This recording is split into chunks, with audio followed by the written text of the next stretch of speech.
In this video, I want to show you how the StoneHenge works and what it was designed for, and put it in the easiest layman's terms that I can. In this picture, which if someone's got a problem with it, I will, like I said, take this video down. This is a picture of our galaxy somewhere, and you can see all the little lights. They're planets. Now, how would you go from planet to planet? If you take away all the Star Trek and all the fancy movies, how would you do it? Because these craft that visit us do this. Picture space as a bunch of objects, which are planets. We'll just call them planets, as islands suspended in an empty galaxy. And what these ships do is jump from island to island till they get where they want. Now suppose these ships came from this little dot right here, but they wanted to get over here to another dot. The problem was there's something in the way, so they have to jump down here and then wait until the path is clear and then jump up here. Now that may not make sense, and I'll show you one more picture and explain it. Let's see.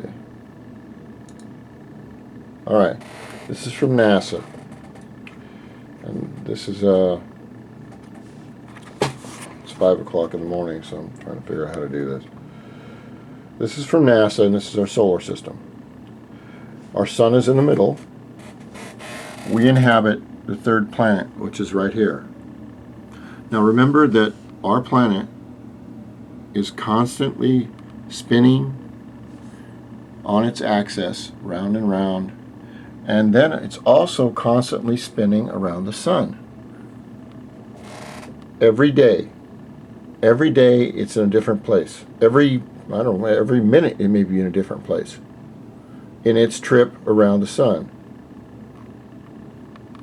What our visitors, and what we will figure out later on in life, I may be long gone by then, is suppose that I am on Earth right here and I want to go to this planet, but there is an object in the way.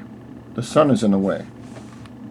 Now I can, with the aether field and the drive that they use, I can jump from this Earth to that planet.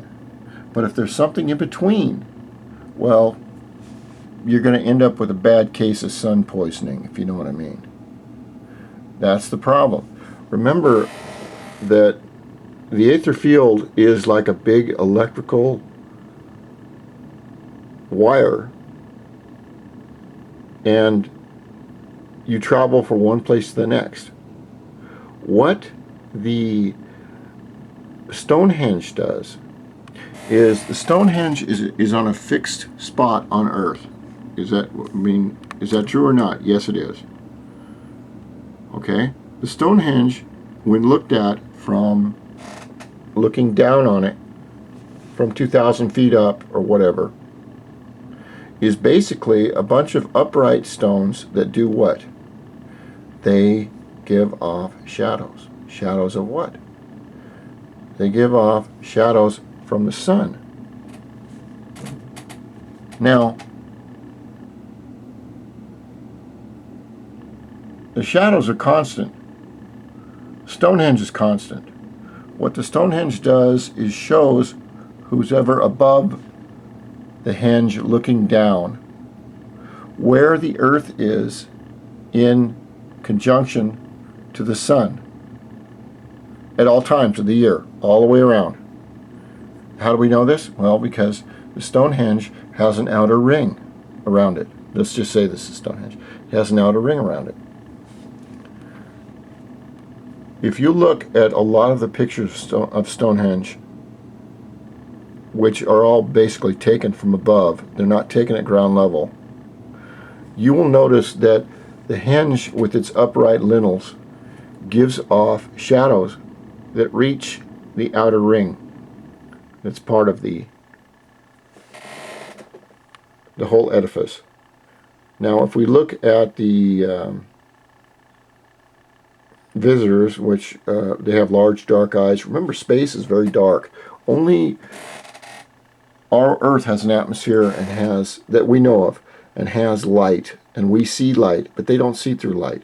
They see in contrast, or they see in white through gray to black. That's why none of their ships are in color, and they don't have any color. They just have gray. Gray is their is the most color that you see with that. But suppose that this was a planet, Saturn up here, and it had a StoneHenge. It would do the same thing.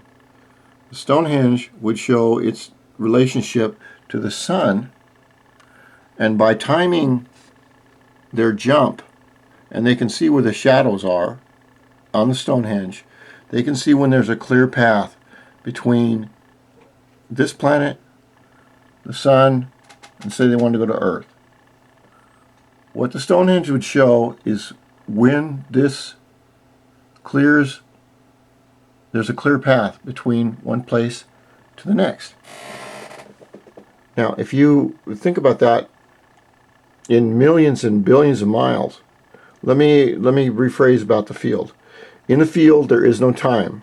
You can jump from, say, the Earth to the Moon, or the Earth to Alpha Centauri instantaneously, if you know the coordinates. There is no velocity in the field. Therefore, you're not going through time-space. It's like, it would be like, for me to put it in a computer mode, it would be like if you were a dot right here on the computer and you pushed in F12 and that dot suddenly appeared all the way right there. That would be what it was like. The only problem with it is that if there is something, a physical object in the way, you're going to hit that physical object. It's not like interdimensional travel. I don't know what that is. But this is the way that they travel. Now, another thing about the field.